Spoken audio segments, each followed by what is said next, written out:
Hello, everyone. Welcome to an all new episode of the Indic Explorer Show. This is your host, Vineet. Please don't forget to like, comment, share, and subscribe to the channel. With the coming of Chat GPT, AI has now become a cult unto itself, and everybody seems to be jumping on the AI ship. And it's been analyzed in terms of how it will affect different industries. But there is one particular application of AI that I think is underexplored, and I wanted to delve deeper on this podcast, which is what is the future of AI, and also pivoting from there, we would also try and understand how drones will change the wars of the future. So, for this, I have with me a special guest today, Abhijit Iyer Mitra. Whale, vetri whale. Whale, wet whale. I didn't realize I was that special, but thank you. Huh. So, Abhijit, what is the future of artificial intelligence in defense and the military?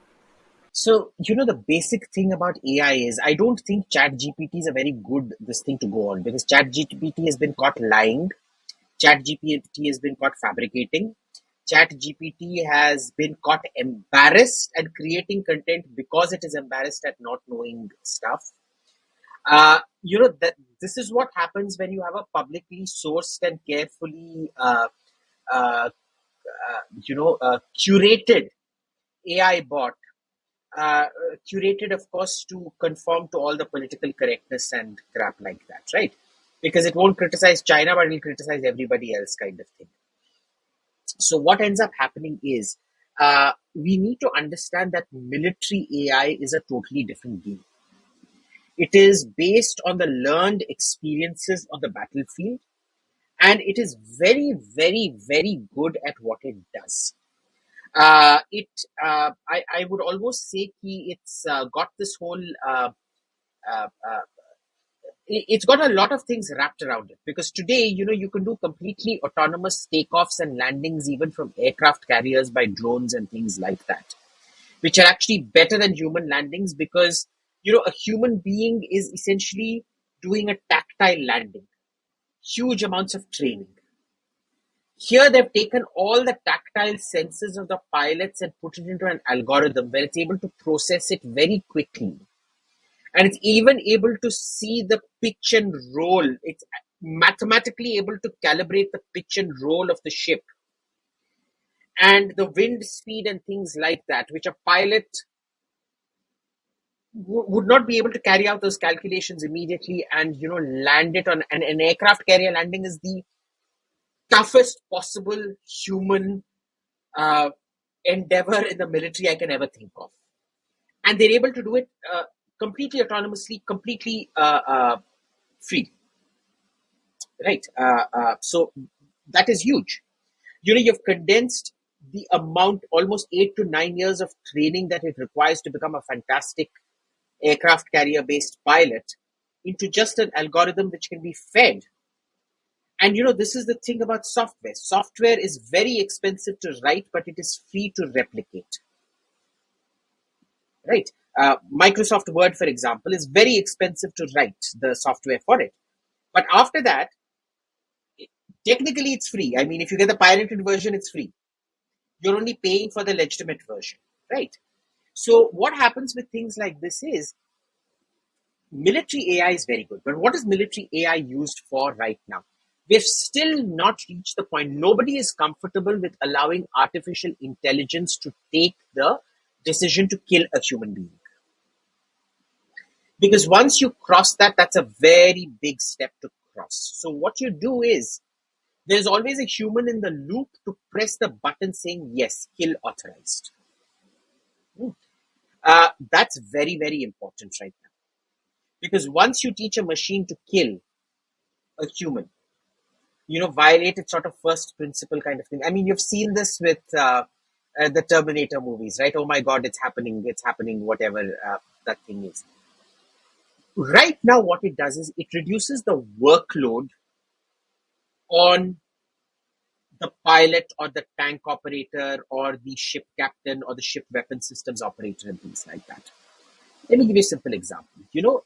Automatic cars are 80% safer than 80% is the official thing, but probably even more so. Safer than a manual car. Do you know why? Because that one action of removing the clutch pedal and the associated hand action of shifting gear was so, it was consuming so much of the mind. It becomes, you've trained your mind to make it a reflex reaction, but it actually consumes so much of your synaptic capabilities, you don't realize it. And your actual attention on the road reduces. So automatics reduce that massively. Then what's happened is things like, ADAS or car-based radars and cameras that give you, blind spot warning and things like that have made your life so much simpler and things so much safer. Right? Even speed solutions, for example, cameras. Okay, in China, what they do is they calculate. So, what happens is people slow down when they see the camera, but the rest of the time they keep speeding. In China, what they do is they've disincentivized speeding altogether because once you enter the highway, there's a camera. Once you exit the highway, there's a camera. It calculates the amount of time you've converted from entry to exit, and it fines you based on that. So Oh, even that is kind of saving lives, right? Things like GPS. GPS gives you the confidence to know where you're going. So you're not referring to a map constantly. You're not talking on the phone getting directions constantly. Uh, it's these little things. It's a revolution is the sum total of small evolutions. 1%, 1%, even 0.1% here and there ultimately adds up to 25 to 30% change, which is a revolution. So that is basically what AI has brought to the military. It's made life for the military operator vastly easier. Abhijit, you all often mention about interoperability, right? So, given the uh, kind of weapon systems we have, how interoperable or scalable is AI? Like, will it be just plug and play, or will there have to be some changes to get AI integrated into these systems? So it's a completely organic system, right? And it's a deep organic integration. So, for example, an American bomb will work best with an American drone. Can you fit a Russian bomb onto an American drone? With a lot of effort, you can, but it will not be a deep integration. For example, an Apple phone will be able to talk to an Apple phone much better. A Google phone may be able to talk to an Apple phone to some level, but it will never be able to talk to it at the sort of microscopic detail and level. So, for example, my iPhone, my AirPod Max or whatever this thing is called, all I need to do is be looking at this screen and it will only give me the audio from this screen. And the moment I turn to look at my phone, within a few seconds, the audio from the phone will be coming into my this thing. Whereas if I use Google Pods or something like that, that same thing will not be possible. It works very differently. So, the kind of deep integration, but that's not a function of AI. That's more a function of how deep AI goes into the system to, do calculations per minute and integrate all the relevant stimulus in a very scientifically accurate way. You train your mind to do it. So it's still instinct. There is still the possibility of error. Here, the possibility of error is minimal. There is possibility of coding error, but there is not possibility of interpretive error. So when a mistake happens, you know there is something wrong with the code and you fix the code. Okay. Now you mentioned about drones. So, firstly, if you can explain in simple terms how a drone actually works. And what I want to ask you is that now in the Azerbaijan Armenia war, drones were used extensively. But in the Russia Ukraine war, they were not used as, like, I don't think they were used at all, or probably very local. They are.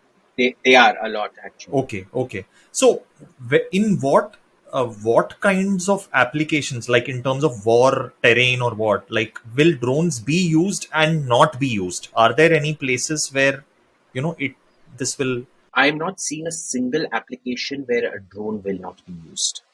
Because see, drones bring several things. Right now, the more information age a society, the less death accepting it is. Right? 200 log mar gaye, there'll be complete riots on the streets and things like that. The second thing a drone does is a large part of a human aircraft, a human carrying capable aircraft, is the kind of redundancy systems you have to build and the life support systems you have to build just to support the human being. Because the engine goes, you have to have a second engine in order to support the human being in there. You can't just let him crash. Or if you have made the decision you're going to have a single engine, then you have to provide all this ejection seat, which is very heavy, the parachute and apparatus, which is again, other things. You have to have onboard oxygen generation. You have to have all the displays and things like that right there. And displays are quite heavy, hardened displays because they're glass. They can shatter. So you need to use special hardened glass, which is very expensive and things like that. The costs just keep multiplying of putting a human out there. And then there is the thing that your pilot dies. And for a totally non-productive, because the pilot can't fight anymore, he's dead.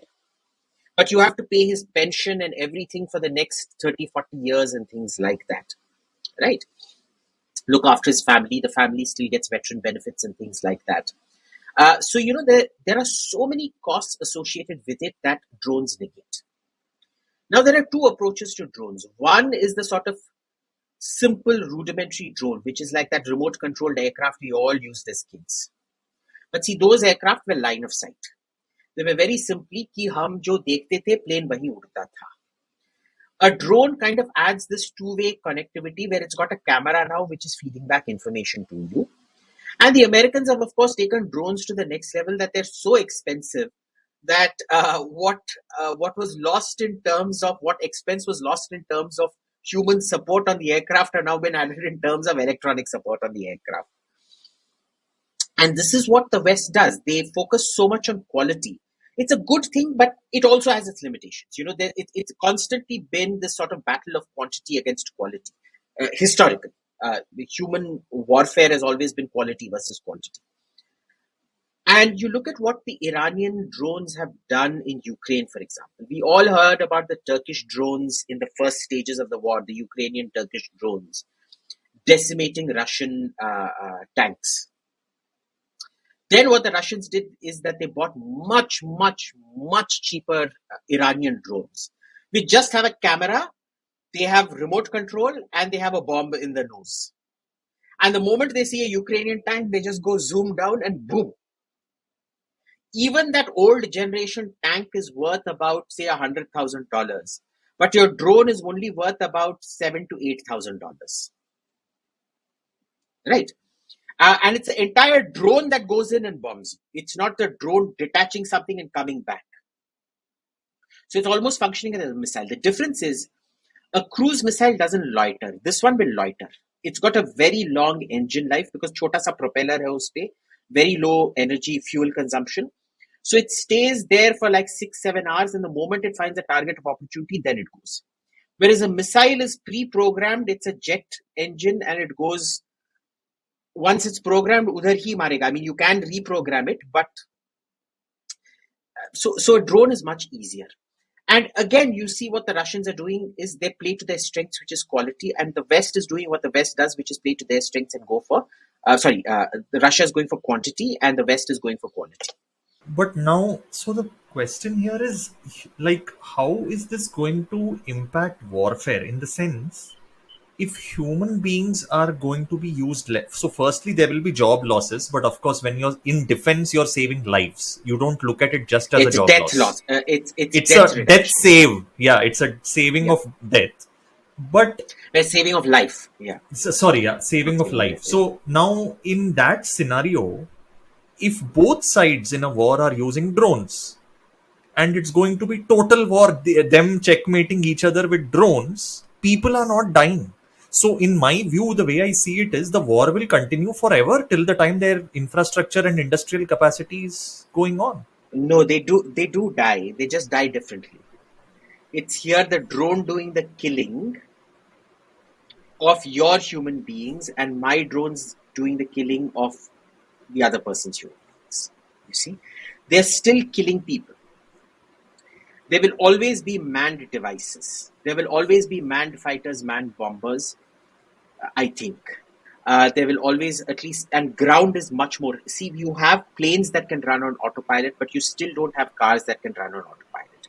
Google has been trying for a long time. Tesla has been trying Self-driving. for a long time. They've been promising this. It never happens. China has finally given the go-ahead for self-driving taxis last month. It's going to be the first self-driving on road. It's been certified, but we all know what Chinese safety standards are. I expect a few hundred Chinese people to be dying on the streets of Beijing and Shanghai in the next few months. Or they might not. Because see, the road driving is much more complex than flying. Much, much more complex. Because, you have many more stimuli. In the air, it's all clean air passage. You are Khali. just flying. Yeah. On the ground, it's not just machines coming your way. It is the human in that machine driving, plus human pedestrian crossings and things like that. You can't program rules into it. In the plane, in aircraft, aircraft pilots go years worth of training and they follow rules. On the ground, it's just a few months worth of training, and even after the training, you don't really follow rules. Especially in India, nobody follows rules. So, it becomes much, much, much tougher. There are too many variables to accurately game it. It becomes easier if everybody is using artificial intelligence, but then how? Because then each vehicle talks to each other. But then how do you talk to the pedestrian? The pedestrian is not artificially intelligent. Right? So the pedestrian, or what happens if the dog that's being taken for a walk suddenly decides to run on the road? A human will see it. A human is the perfect supercomputer, will see it and stop. Unless they have, spatial dyslexia or something, in which case their reflexes might be a bit slow. But generally, the human being will see it and stop. The car will not be able to program it in very quickly, especially the direction it's coming from and things, which is why land warfare, which is also the most deadly kind of warfare, it costs the most lives, will also be the last to become human independent, which is why the deaths will happen. Because you will target air-based drones will keep targeting ground-based human-operated targets. The second thing is, who writes the software and code for these drones? Who provides the intelligence to these drones? They are processed by human beings and then fed to the drones. The target sets or the war areas are fed to the drones. You bomb the buildings in which those intelligence gathering and intelligence dissemination operations are taking place. Control needs physical control, which can only be done by a human soldier. You bomb their barracks. Right? We are seeing total war in Ukraine waged by two sets of drones, quality drones and quantity drones, and it's stuck in, lots of people are dying. It's stuck in a morass which nobody's getting out of. If I have to ask you, which drones have been more effective of the two? The Iranian or the Turkish? There's no clear answer to that because they're both very good at what they do. The Iranian drone releases a bomb which hits something, and then it flies back to base. The thing is, it's slow, and Russia's been able to detect it and shoot it down, which is why those drones are no longer operational, because they're horribly expensive to build and they take time to build. Right? As opposed to, say, 3,000 to $6,000-7,000 Iranian drones. 6,000 to 7, I know it's a lot for us, but for them in a war scenario, if you're using a Maruti is expensive. But if you're taking a Maruti to take out a Maybach, you're like, हाँ ये तो अच्छी बात है, मैं 3.5 लाख का मैं wagon are खरीदूंगा और उसके 5.5 करोड़ का Maybach को डिस्ट्रॉय करके रखूंगा. Cost effective. And the thing is, yeah, it's very cost effective. The thing is, your Maruti will get wrecked, but because of the crumple zones on the Maybach, his car will get wrecked even more. because the crumple zone will activate to prevent the shock waves from whiplash effect from going to the occupants. Right, so it's always pros and cons, pros and cons, pros and cons. But again, so firstly, can drones take each other out, or it's only a human being? So can they take out each other? Right now, we don't have air-to-air functionality in drones, but I don't see why not. Because missiles today, air-to-air missiles are autonomous today. They do their own homing and destroy the target by themselves. I don't know why it's not been implemented, because technologically it is possible. And in fact, because most drones are propeller driven, or subsonic drones, their ability to maneuver also, they are not high maneuverability platforms. They're low maneuverability platforms. They're high endurance, low maneuverability platforms. So it's like an A330 versus a Rafale. An A330 can fly to about 17,000 kilometers when it's empty. A Rafale, even when it's zero bomb load, can't fly more than about 2,000 kilometers. But when a missile is fired at a Rafale, it can pull about 6 to 9 to even 10, 11 G to evade that incoming missile. An A330 will break apart if it pulls that kind of Gs, you see. It can't maneuver to save its life. So a drone, I don't know why we haven't gotten into air-to-air drone bazi, but it is possible. But, just to add one quick thing, the main reason I should suspect is because drones are very stealthy. Except the propeller-driven drones, which have this big fan at the back, which is visible to everything. Jet drones are all stealthy. Detecting them is very problematic. The platform can detect them, but the missile won't be able to detect. Because the platform has bigger systems. It will have infrared. It will have multiple kinds of radar which can operate in the S band, the C band, and the X band and detect. Very few planes are invisible across all bands. The F-35 is only really invisible in the X band. Let me explain these bands to you. S band, you've seen, piñata, birthday pe jo piñata karte hain. You're blind, you're given a cricket bat and you're told to break this statue hanging from this thing. And you're taking wide strokes with your cricket bat trying to break that statue. Okay. That is S band. It detects over much longer ranges.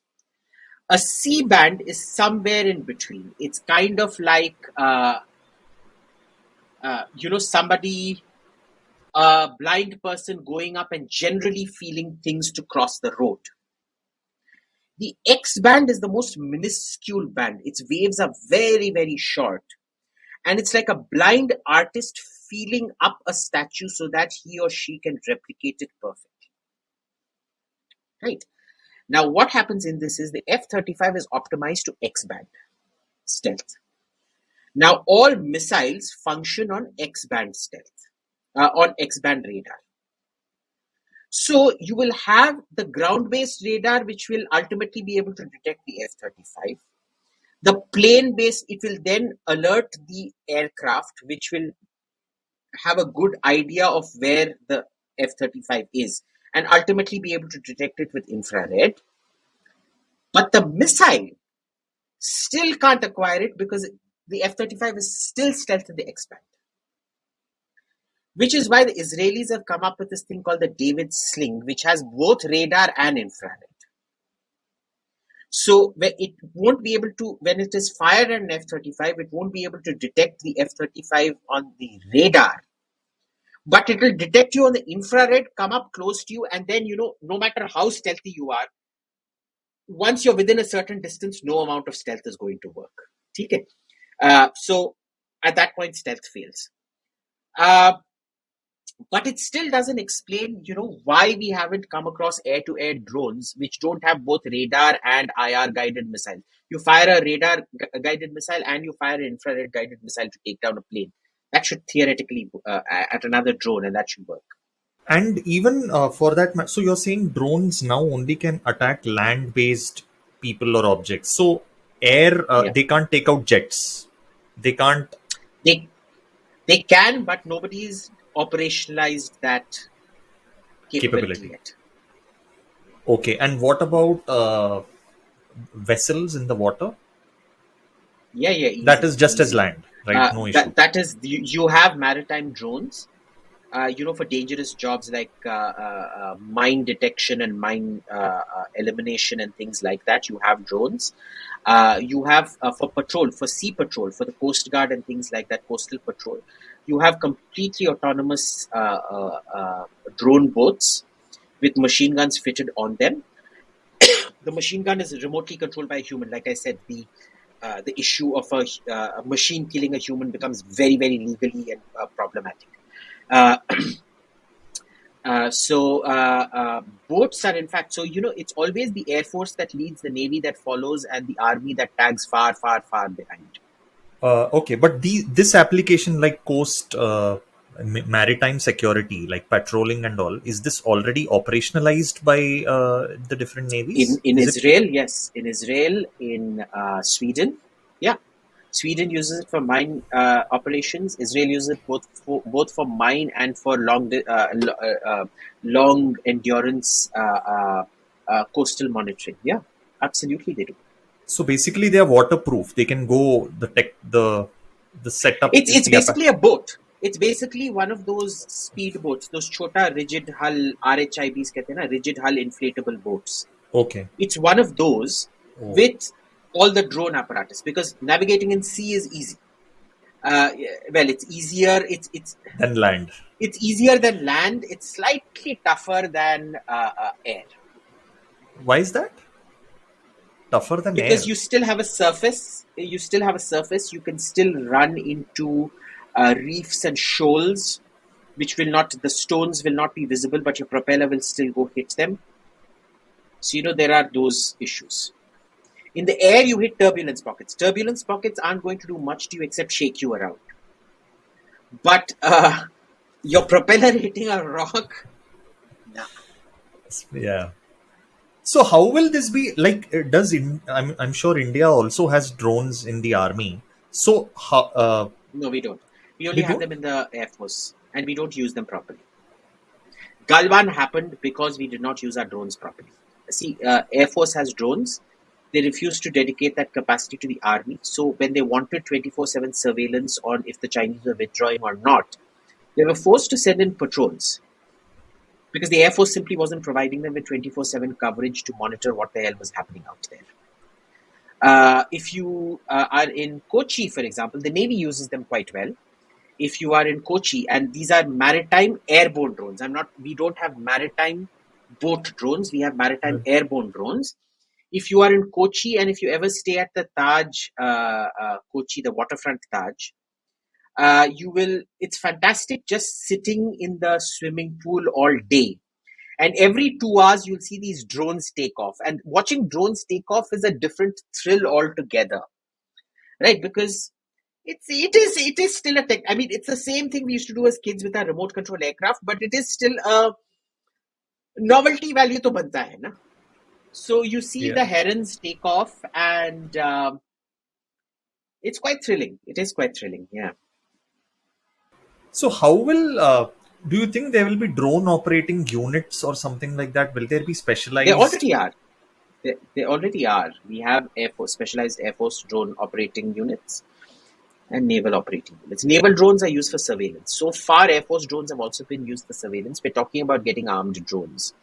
The one armed drone that we procured very early was the Israeli Harpy. Now, the Israeli Harpy works exactly the way those Iranian drones that the Russians are using use. They're suicide drones, kamikaze drones. What they do is, now, what happens is when fighter aircraft go into enemy territory, their biggest threat is missiles, right? And missiles, unfortunately, in movies, they show you the radars are kept on all the time. Radars are not kept on all the time. They are quickly switched on to do a quick scan. The moment they detect you, they'll focus down on you, and the missile will be fired, and the radar will be switched off, and the missile will auto home on you. Right? Now, the problem becomes, how do you uh, keep track of these radar systems that have suddenly switched on and then switch off immediately. How do you find them? It's like this guy in the forest trying to kill you who turns on his torchlight. The moment he turns on his torchlight, he knows where you are, but you also know where he is. But then he switches off his torchlight. And then you don't know where he's moved to. Right? So what ends up happening is you have these drones that accompany fighters. They're flying at a very low level so they can't be detected by radar. And they are circling the same area. They're loitering in the same area for 2, 3, 4, 5 hours. And the moment the radar, a plane is tasked with many different things to do. This drone is tasked with only one thing. It's to take out the air defense system and especially the air defense radar. The moment that radar goes online, it beelines to that location. By the time it reaches there, that radar operator would have shut his radar and moved location to another place to prevent that location from getting bombed. But this also has optical devices, so it goes to your last known location. It will do a scan of how much could you have moved in those 4 to 5 minutes that's taken me to get to your place. It will find you, and then it will do a suicide dive directly onto the radar or the missile, depending on how the convoy is. So we also have these capabilities in the Air Force.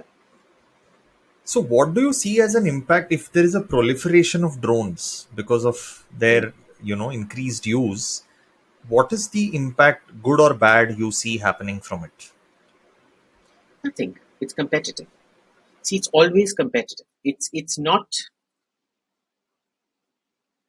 The West thought it would be a decisive advantage. What Ukraine shows us is it is not.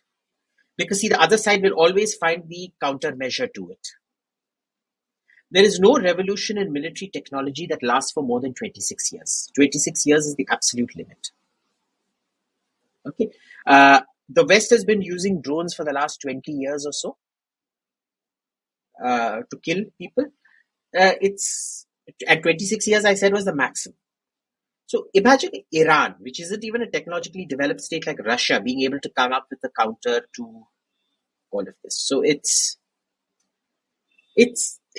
not going to change much because there'll constantly be to fro. So, anti-drone missiles are there, right? Like to take, what is the They're counter? just normal missiles. There's no anti-drone missile. It's There's just no. normal missiles. Is there anything that is made, any weaponry that is anti-drone, which is specifically focused on taking out a drone or No, something? because you don't. Because, it's like asking if there's a man bullet and a woman bullet and a trans bullet. Do you use separate bullets to kill trans people, or do you use separate bullets to kill women or separate bullets to kill men? No. A drone is just another platform. So an air-to-air missile or an air-to-ground missile or an air-to-ship missile is enough to do the job.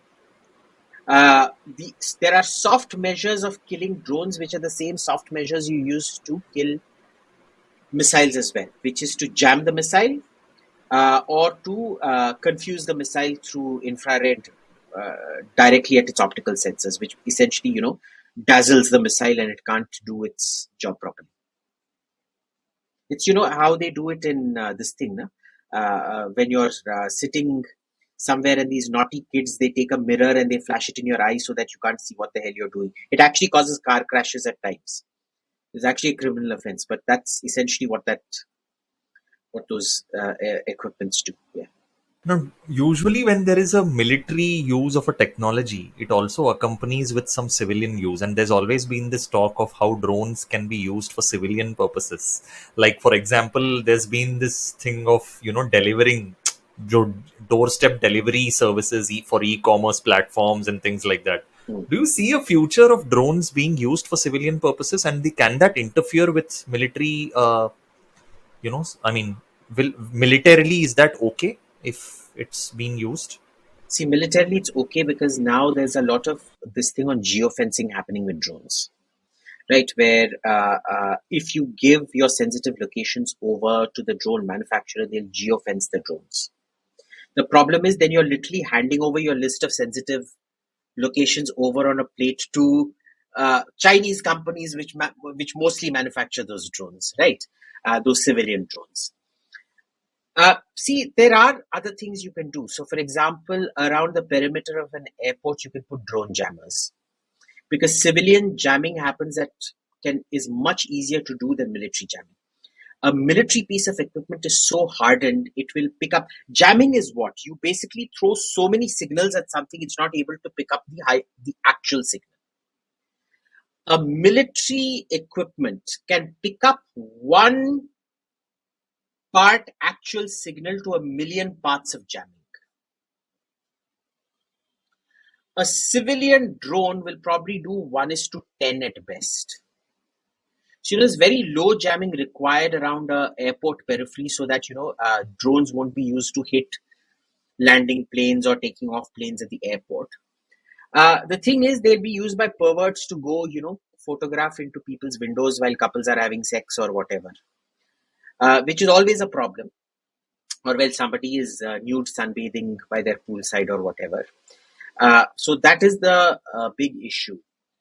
But there is no real solution to it, realistically speaking. But it will revolutionize. And, we've gotten so used to things, like things like, for example, these days you just accept that surveillance camera on the road, on the road pole, even though parts of it look into your house and things like that. You just accept it. You accept, for example, your car has cameras inside which are actually looking at you to gauge your responses. You accept the fact that your car has cameras looking outside which are actually collecting traffic information and are Wi-Fi connected, sending that traffic information back to be collated by somebody somewhere. Cars are the biggest spying machines today, you know that, right? They're the biggest big data spying machines because they can actually collect and predict traffic algorithms brilliantly. So what ends up happening is you have drones are inevitable in the civilian sector, and I suspect the biggest operators of them in the near future will be Swiggy, Zomato, and Amazon, and Flipkart, right? Because it eliminates, especially for Swiggy and Zomato, it will totally eliminate, delays and things like that. It will, instead of the delivery person verifying the order, which, orders are frequently packed, you will be required, the drone will come in front of you, the guy in question will be required to validate each thing and put it into the basket individually, so the operator on the other side can see that it's been delivered. And then it gets delivered directly to you through your window. There's no pressing a bell or something. It's just something that will go off and you go out to your balcony and you receive it. Your pizza or your chicken Manchurian or whatever the hell it is you're having. And one person sitting in the office will be able to do the job of 15 to 20 people on the ground. Bike riders, because remember, air travel cuts through roads, it cuts through traffic. The issue is when you have that much of a proliferation. Here you have clear air corridors. All aircraft going in a certain direction have to fly at so many feet. All aircraft coming in the opposite direction have to fly at certain other feet. So you have air corridors. But you will develop air corridors for things like this as well. So basically, we'll see from half an hour to 10-minute delivery to probably something in like a matter of 120 seconds and it's there. Yeah, possibly. Your Blinkit delivery will happen in right now from what? Right now, because they're on strike, it's gone up to 25 minutes or mostly it's unavailable. Normally it used to be 10, 11 minutes. It'll come down to about 1.5 to 2 minutes. And if we have robotic chefs, then... Which is very good for your ice cream delivery, because in 1.5 minutes that ice cream isn't going to melt. In 10, 11 minutes that ice cream does get soft. Yeah, or maybe the drone can still have a freezer or something like that. Of course. So there is the weight limitation thing. So for example, if you get something on Amazon, which are much heavier than say food, how will you deliver it? Right? Because you'll order. So for example, if you're a fitness freak and you order 50 kilos worth of dumbbells, वो तो drone तो deliver नहीं कर सकता. I mean, you need a very big drone for that 50 kg dumbbell to get delivered. and its propellers will be hard enough to cause serious damage if some idiot sticks their hand out or whatever. Okay.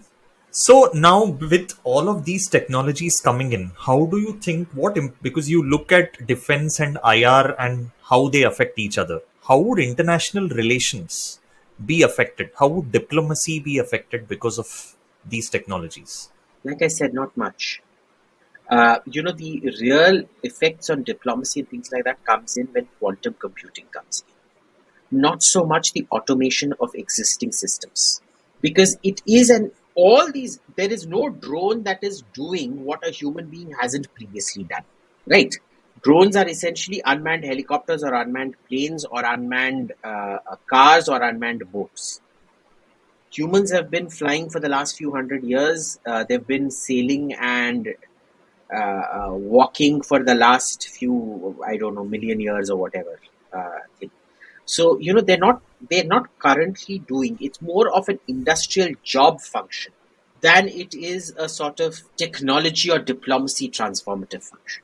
I somehow feel that wars could become more one-sided, especially if there's one side with better. No, wars became one-sided in the 80s. Wars became one-sided in the 80s because of the information revolution. Remember the same America which lost so badly in the 70s in Vietnam managed to crush Saddam Hussein and kick him out of Kuwait just 15 years later in 1990. Just 15 years later, they crushed him and kicked him out in the space of a month. Right? So that happened because of the information revolution. It does not happen because of drones. Because the information revolution brought in new things. Where the focus was on intelligence gathering rather than kinetic power, it shifted to intelligence gathering, intelligence dissemination, accuracy of weapons, etc., which were things that had never been done before. Intelligence was treated as a minor function. Most of your assets were dedicated to the actual war fighting, and you constantly sought better armor, better this, better that. Here, it for the first time brought about pinpoint accuracy, and pinpoint accuracy is useless without really good intelligence where you know exactly what to hit, right? So it was an intelligence revolution plus an accuracy revolution that equaled the warfare information revolution. Drones that way are not that revolutionary. So how does warfare change strategically or tactically? Do drones become the first line of defense or attack, and then the actual military follows? What changes? That's possibly what will happen, but it's so dependent on the country and the scenario you're talking about, right? So, for example, all the West was so thrilled by the Bayraktar, the Turkish drone. And then the moment the Iranian drones started coming in, they started screaming. Today, you find me a single article that's been written about the Bayraktar in Ukraine in the last 1 year. After the initial 3-4 months, all the euphoria about the Turkish drones just evaporated. And the Russian drones, well, the Iranian drones with Russian stickers on them, were doing the job pretty damn well. And it didn't take much for the Iranians to transfer the technology to the Russians because the Russians started producing the drones in the matter of months. It's very basic technology, you see. It's just your remote control aircraft with a higher capacity propeller so that it can carry about a 20 to 30 kg warhead. And one camera with long distance two-way connectivity. I'm surprised actually that which has friendly relations with Armenia, did not give those drones to Armenia. They did. That's They did. They did. They actually tried. The problem was it was too late. That war got over very quickly. Iranian drones started coming to Russia also. See, Armenia never realized that it could ask for these things. The Iranians actually offered the Armenians these drones. okay. The Armenians never understood the import of these drones. They didn't understand what they could do. But after what has now happened in Nagorno-Karabakh. Ukraine, in Ukraine, I think the Armenians should be smart enough to realize what they can do with Iranian drones. Like, a great man once said, it doesn't matter what you fight with, it matters how you fight with what you've got. Great. I think with that we come to the end of our conversation. But there is one question I want to ask you on a side note, Abhijit. It's a fun question. Why don't you like poha? It's fucking disgusting.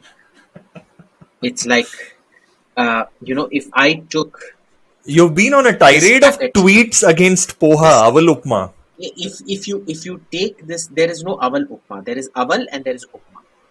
Aval is merely an ingredient to make an idli softer or a dosa fluffier.